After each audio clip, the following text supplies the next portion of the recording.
Prince Harry and Meghan Markle once believed that certain memories would remain untouched by the storms that followed them across continents and headlines. Recent developments surrounding one of the most meaningful places in their love story have stirred emotions many thought had long settled into silence.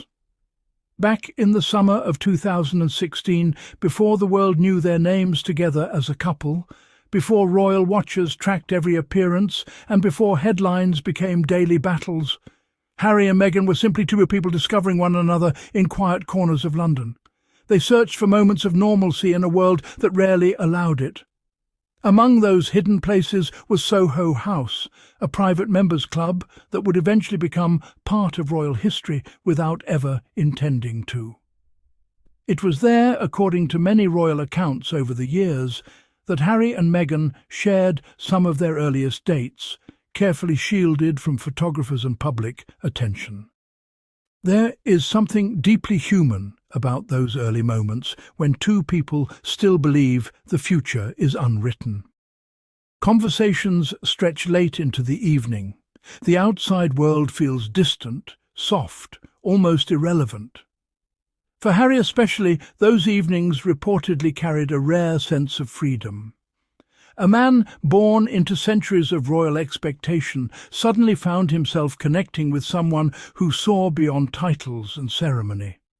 Someone who challenged him, understood him, and according to Harry's own reflections in later interviews, helped him rediscover parts of himself he feared had been buried beneath duty and grief. Perhaps that is why the latest reports surrounding Soho House feel particularly upsetting for supporters of the Sussexes. This is not simply another celebrity venue caught in controversy. It is a location emotionally connected to the beginning of their story. Recent court proceedings revealed allegations involving an attempted blackmail plot connected to the exclusive club chain, sending shockwaves through both the celebrity world and royal followers alike. According to reports emerging from the hearing, a 50-year-old man named Amit Sharma allegedly demanded £5 million from Soho House executive Andrew Carney in what prosecutors described as a blackmail attempt. The allegations also reportedly involve accusations of unauthorized computer access and harassment claims connected to employees of the organization. Importantly, there has been no suggestion whatsoever that Prince Harry, Meghan Markle, or any celebrity members had their personal information compromised.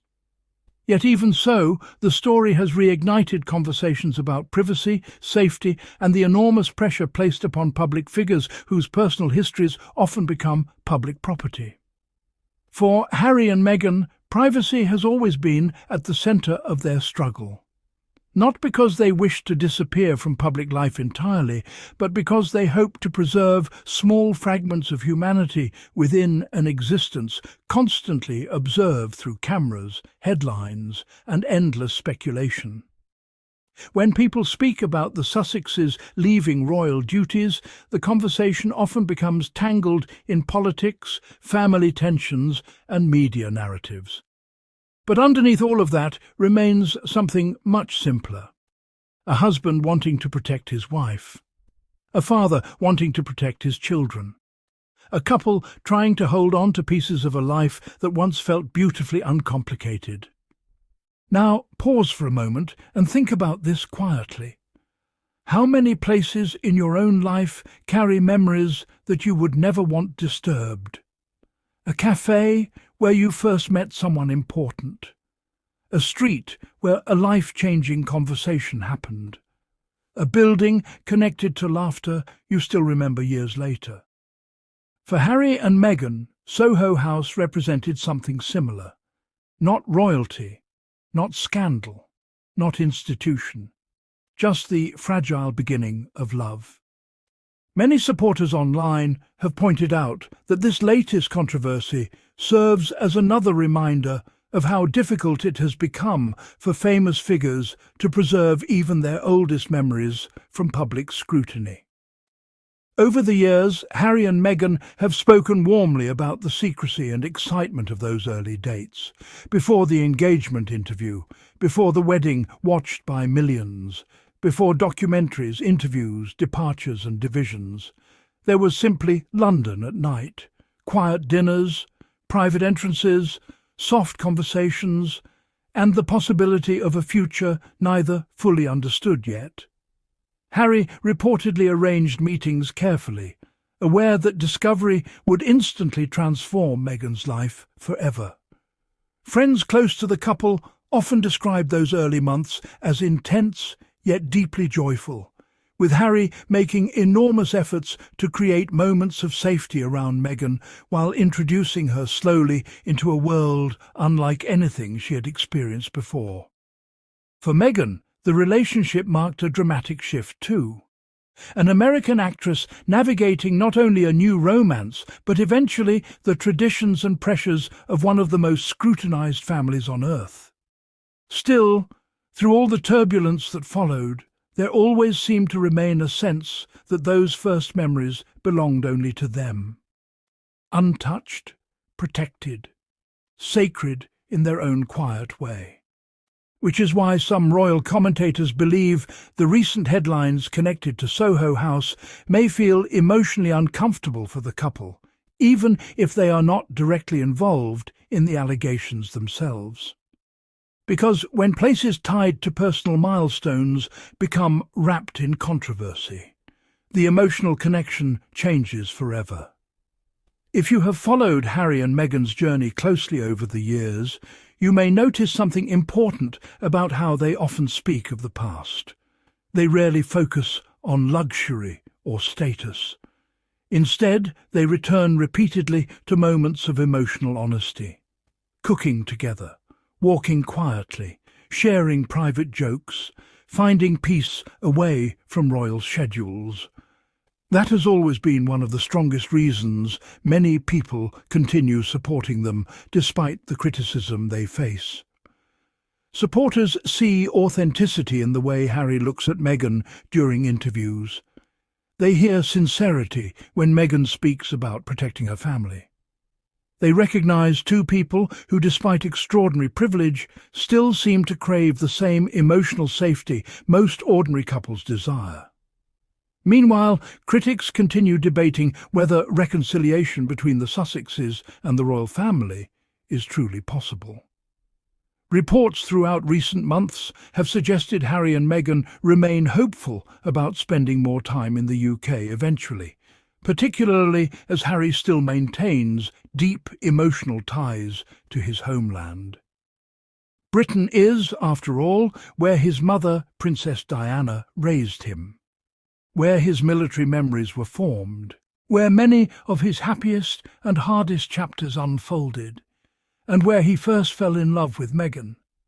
That connection cannot simply disappear because geography changes. No matter how successful life becomes in California, certain roots remain impossible to erase. Yet returning has never been simple.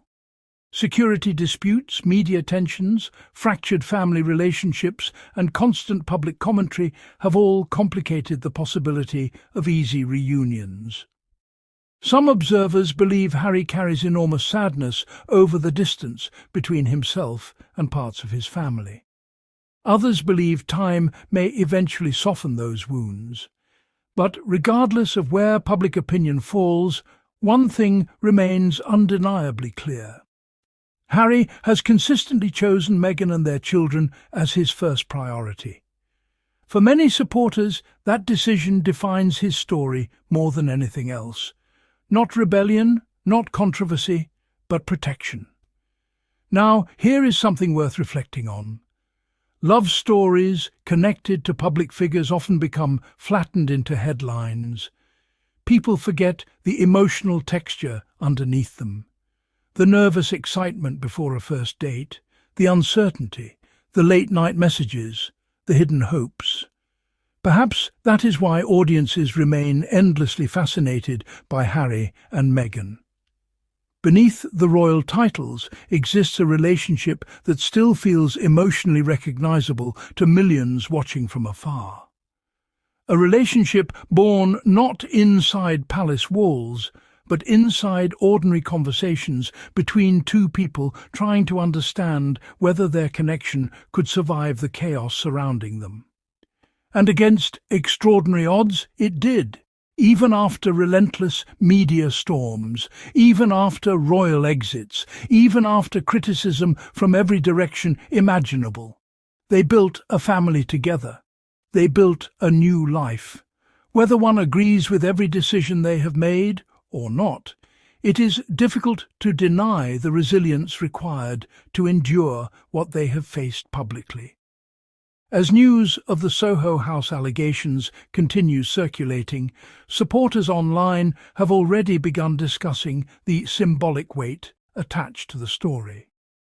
Some express sadness seeing a place associated with such personal memories appear in troubling headlines. Others pointed out how celebrity culture increasingly places private institutions under enormous pressure because of the valuable information they may hold. Again, it must be emphasized clearly that there is absolutely no indication Harry and Meghan's personal information was compromised in any way. Still, the emotional association remains powerful, especially because Soho House was never simply another glamorous celebrity hotspot in the Sussex narrative. It represented anonymity. A rare luxury Harry understood was temporary. Imagine for a moment what it must have felt like during those first secret meetings. Harry arriving cautiously.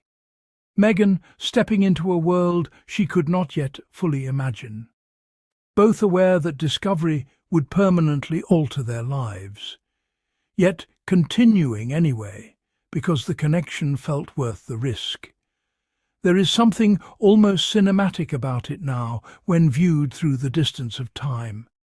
Perhaps that is why audiences continue returning to their story again and again. Not because it is perfect, but because it feels emotionally real. Two individuals from radically different worlds meeting at exactly the right moment in each other's lives.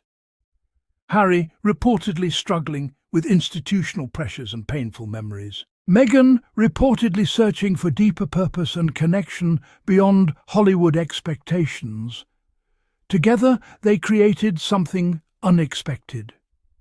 If you have watched this far, I'm curious about your thoughts. Do you believe Harry and Meghan will ever truly feel comfortable returning to the UK regularly again? Or has too much happened for things to fully heal? It is a question many royal watchers continue debating endlessly, and perhaps the answer changes with time itself. For now, the couple appear focused primarily on family life, charitable projects, and raising Archie and Lilibet away from the harshest elements of royal pressure.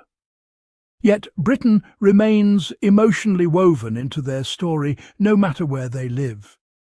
Places like Soho House serve as reminders of that connection, not because of status or exclusivity, but because memories live there, memories of stolen evenings before the world intervened. In many ways, this entire situation also highlights a broader truth about fame in the modern era. Privacy has become one of the rarest luxuries on earth. Celebrities are no longer simply photographed in public spaces. Their data, movements, friendships, conversations and histories all carry potential value within an increasingly invasive digital culture. For Harry especially, concerns around privacy are deeply personal. He has spoken repeatedly about the emotional impact of media intrusion following the death of Princess Diana, and many supporters believe those experiences shaped nearly every major decision he later made as an adult, including his determination to shield Meghan from similar pressures. Whether one supports or criticizes him, it is impossible to ignore the consistency of that motivation across the years. Again and again, Harry returns to the idea of protection. Protection from intrusion, protection from hostility, protection from history repeating itself. Perhaps stories like this latest Soho House controversy quietly reinforce those fears, even from a distance. Because when institutions connected to intimate memories become entangled in legal allegations, it serves as another reminder of how vulnerable private worlds can become once fame enters the picture. Still, supporters remain hopeful. Hopeful that time may eventually calm royal tensions. Hopeful that Harry may continue rebuilding bridges with family members. Hopeful that Meghan may one day feel welcomed more warmly in Britain again. At the heart of it all, perhaps the most important thing to remember is this.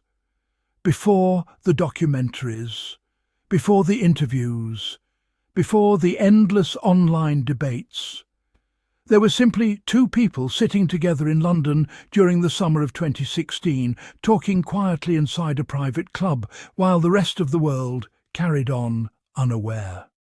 No cameras following them yet. No headlines predicting disaster. No royal crisis unfolding across television screens. Only possibility. Only connection. Only the fragile beginning of a story that would eventually captivate millions across the globe. And maybe that is why so many people continue feeling emotionally invested in Harry and Meghan even now. Because somewhere beneath all the controversy and commentary remains the image of two individuals who genuinely seem to find comfort in one another during difficult chapters of their lives.